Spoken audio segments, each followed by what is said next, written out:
Hello guys, welcome back to my YouTube channel. ಇವಾಗ ಆವಾಗಲೇ ನಿಮಗೆ ಗೊತ್ತಾಗಿರುತ್ತೆ ಈ ವಿಡಿಯೋ ಯಾವ ಟಾಪಿಕ್ ಮೇಲಿದೆ, ಏನು ಹೇಳ್ಕೊಡ್ಬೋದು, ಏನು ತಿಳಿಸ್ಕೊಡ್ಬೋದು ಇನ್ಫಾರ್ಮೇಷನ್ ಅಂತ. ಅದಕ್ಕೆ ಸ್ಕಿಪ್ ಮಾಡ್ತೀರಾ, ಪೂರ್ತಿ ವಿಡಿಯೋ ನೋಡಿ. A to Z step by step ಏನೇನಿದೆ, ಎಲಿಜಿಬಿಲಿಟಿ ಏನು, ಕ್ರೈಟೀರಿಯಾ ಏನು, ಯಾವ ಥರ ಅಪ್ಲೈ ಮಾಡ್ತಾರೆ, ಫೀಸ್ ಏನು, ಸೆಲೆಕ್ಷನ್ ಪ್ರೋಸೆಸ್ ಏನು ಅನ್ನೋದನ್ನ ತಿಳಿಸ್ಕೊಡ್ತೀನಿ. ಇದರಲ್ಲಿ ಸೋಷಿಯಲ್ ವೆಲ್ಫೇರ್ ಡಿಪಾರ್ಟ್ಮೆಂಟ್ ಅವ್ರ ಕಡೆಯಿಂದ ಬಂದಿರೋ ನೋಟಿಫಿಕೇಷನ್ ಇದು. ಸೊ ನಿಮ್ಗೆ ಆಲ್ರೆಡಿ ಗೊತ್ತು, SWD ರೆಸಿಡೆನ್ಷಿಯಲ್ ಸ್ಕೂಲ್ಸ್. ಇವಾಗ ಸ್ಕೂಲ್ಸ್ ಎಲ್ಲ ಇರುತ್ತಾ, ಆ ಸ್ಕೂಲ್ಸಿಗೆ ಟೀಚರ್ಸ್, ಇದು ಗೌರ್ಮೆಂಟ್ ಟೀಚರ್ಸ್ ಕಡೆ, ಗೌರ್ಮೆಂಟಿಂದ ಬಿಟ್ಟಿರೋದು ಸ್ಕೂಲ್ ಟೀಚರ್ಸ್ಗೆ. So total number of post ಬಂದುಬಿಟ್ಟು 140 ಇದೆ ಗೈಸ್. 140. ಸ್ಯಾಲ್ರಿ ಬಂದುಬಿಟ್ಟು 41,000ಇಂದ 81,800 ಗಂಟ ವೇರಿ ಆಗುತ್ತೆ per month. So total vacancies ನಾನು ಹೇಳ್ದಾಗೆ 40 + 140 ಪೋಸ್ಟ್ ಖಾಲಿ ಇದೆ. ಸೊ ಈ ಕಾಲ್ ಫಾರ್ಮ್ ಮಾಡಿದ್ದಾರೆ. ಎಲಿಜಿಬಿಲಿಟಿ ಬಂದುಬಿಟ್ಟು ಎಜುಕೇಷನ್ ಕ್ವಾಲಿಫಿಕೇಷನ್ ಅವರು PUC ಅಥವಾ ಡಿಪ್ಲೊಮೊ, D.Ed, B.Ed ಯಾವುದೇ ಥರದ ರೆಕಗ್ನೈಸ್ಡ್ ಬೋರ್ಡ್ಸ್ ಯೂನಿವರ್ಸಿಟಿಯಿಂದ ಪಾಸ್ಔಟ್ ಆಗಿರಬೇಕು, ಕಂಪ್ಲೀಟ್ ಮಾಡಿರಬೇಕು. PUC or diploma, D.Ed and B.Ed. Okay. Age limit ಬಂದುಬಿಟ್ಟು 40 ಇಯರ್ಸ್. ಮಿನಿಮಮ್ 18 ಇಯರ್ಸ್ ಆಗಿರಲೇಬೇಕು, ಮ್ಯಾಕ್ಸಿಮಮ್ 40 ಇಯರ್ಸ್. ಓಕೆನಾ. ನೆಕ್ಸ್ಟ್ ಏಜ್ ರಿಲ್ಯಾಕ್ಸೇಷನ್ನ ನೋಡೋಣ. Category 2A, 2B, 3A, 3B ಕ್ಯಾಂಡಿಡೇಟ್ಸ್ಗೆ 3 years ಮತ್ತು SC/ST category 1 ಕ್ಯಾಂಡಿಡೇಟ್ಸ್ಗೆ 5 years age relaxation ಇದೆ ಗಾಯ್ಸ್.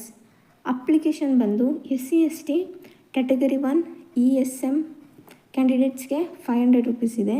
PH ಕ್ಯಾಂಡಿಡೇಟ್ಸ್ಗೆ 250 ರೂಪೀಸ್ ಇದೆ. All other candidates ಇವ್ರನ್ನೆಲ್ಲ ಬಿಟ್ಟು ಹೊರತುಪಡಿಸಿ 750 ರೂಪೀಸ್ ಇದೆ ಗೈಸ್. ಅಪ್ಲಿಕೇಶನ್ ಫೀಸ್ ಬಂದುಬಿಟ್ಟು. Mode of payment online. So ಇದು ಕಂಪ್ಲೀಟ್ ಅಪ್ಲಿಕೇಶನ್ ನಾವು ಅಪ್ಲೈ ಮಾಡೋದು ಆನ್ಲೈನ್ ಇದೆ, ಅದಕ್ಕೋಸ್ಕರ ಮೋಡ್ ಆಫ್ ಪೇಮೆಂಟ್ ಕೂಡ ಆನ್ಲೈನ್ ಇದೆ.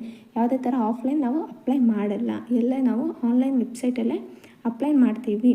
ಸೊ ಸೆಲೆಕ್ಷನ್ ಪ್ರೋಸೆಸ್ ಹೇಗಾಗುತ್ತೆ ಅಂದರೆ, ಇದು ಕಾಂಪಿಟೇಟಿವ್ ಎಕ್ಸಾಮ್ ಇದ್ದೇ ಇರುತ್ತೆ, ಕಂಡಕ್ಟೆಡ್ ಬೈ KEA. ನೆಕ್ಸ್ಟ್ ಅದು CBT online, conducted in online CBT ಆಗಿರ್ಬೋದು, ಇಲ್ಲಾಂದರೆ ಆಫ್ಲೈನಲ್ಲಿ OMR ಮೋಡ್ ಆಗಿರ್ಬೋದು.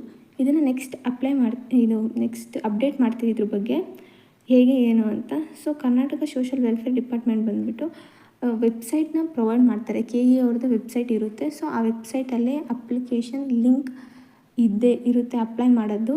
ಸೊ ನಾವು ಅಪ್ಲಿಕೇಶನ್ ಲಿಂಕ್ ಮೂಲಕ ನಾವು ಅಪ್ಲೈ ಮಾಡಬೇಕು. ಅದಕ್ಕೆ ಏನೇನು ರಿಕ್ವೈರ್ಡ್ ಡಾಕ್ಯುಮೆಂಟ್ಸ್ ಬೇಕೋ ಅದೆಲ್ಲ ID ಪ್ರೂಫ್ಸು, ರೆಸ್ಯೂಮ್ಸು, ಎಜುಕೇಷ್ನಲ್ಲು, ಏಜು ಎಲ್ಲ ಏನೇನಿದೆ ಎಲ್ಲ ಕ್ರೈಟೀರಿಯಾ ನಾವು ನೋಡಿ ವೆರಿಫೈ ಮಾಡಿ ನಾವು ಈ ಕ್ರೈಟೀರಿಯಾಗೆ ಎಲಿಜಿಬಲ್ ಇದೆಯೋ ಇಲ್ಲೋ ಅಂತ ತಿಳ್ಕೊಂಡು ನೆಕ್ಸ್ಟ್ ಎಲ್ಲ ಡಾಕ್ಯುಮೆಂಟ್ಸ್ನ ರೆಡಿ ಮಾಡಿಕೊಂಡು ಗೈಸ್ ಅಪ್ಲೈನ ಮಾಡಬೇಕಾಗುತ್ತೆ.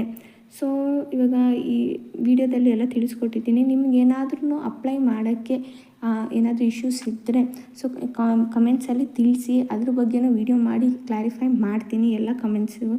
ಸೊ ನೆಕ್ಸ್ಟು ಸ್ಟಾರ್ಟ್ ಡೇಟ್ ಇದು 21 ಸೆಪ್ಟೆಂಬರ್ ಆಲ್ರೆಡಿ ಗೈಸ್ ಸ್ಟಾರ್ಟ್ ಆಗೋಗಿದೆ. 21 ಆಗಸ್ಟ್ ಆಲ್ರೆಡಿ ಸ್ಟಾರ್ಟ್ ಆಗೋಗಿದೆ. ಲಾಸ್ಟ್ ಡೇಟ್ ಬಂದುಬಿಟ್ಟು 18 ಸೆಪ್ಟೆಂಬರ್ ಎಂಡ್ ಆಗುತ್ತೆ. ಮತ್ತು last date to pay the application fees ಬಂದುಬಿಟ್ಟು ಗೈಸ್ 19 ಸೆಪ್ಟೆಂಬರ್ ಇದೆ. ಸೊ ಮಿಸ್ ಮಾಡ್ಕೊಳ್ಳೋಕ್ಕೆ ಹೋಗಬೇಡಿ. ಯಾರು ಎಲಿಜಿಬಲ್ ಇದ್ದೀರಾ ಈ ಎಕ್ಸಾಮ್ಗೆ, ಈ ಪೋಸ್ಟಿಗೆ, ಸೊ ಅಪ್ಲೈ ಮಾಡಿ, ಮಿಸ್ ಮಾಡ್ಕೋಬೇಡಿ. ಸೊ ಅಪ್ಲಿಕೇಶನ್ ಲಿಂಕ್ನ ನಾನು ಡಿಸ್ಕ್ರಿಪ್ಷನಲ್ಲಿ ಕೊಟ್ಟಿರ್ತೀನಿ. ಯಾವುದೇ ಥರ ಮಿಸ್ ಮಾಡ್ಕೊತೀರಾ ಅಪ್ಲೈ ಮಾಡಿ. ಏನೇ ಡೌಟ್ಸ್ ಇದ್ರೂ ಕಮೆಂಟ್ ಸೆಕ್ಷನಲ್ಲಿ ಕಮೆಂಟ್ ಮಾಡಿ. ಈ ವಿಡಿಯೋ ಇಷ್ಟ ಆದರೆ ಲೈಕ್ ಮಾಡಿ, ಕಮೆಂಟ್ ಮಾಡಿ, ಶೇರ್ ಮಾಡಿ.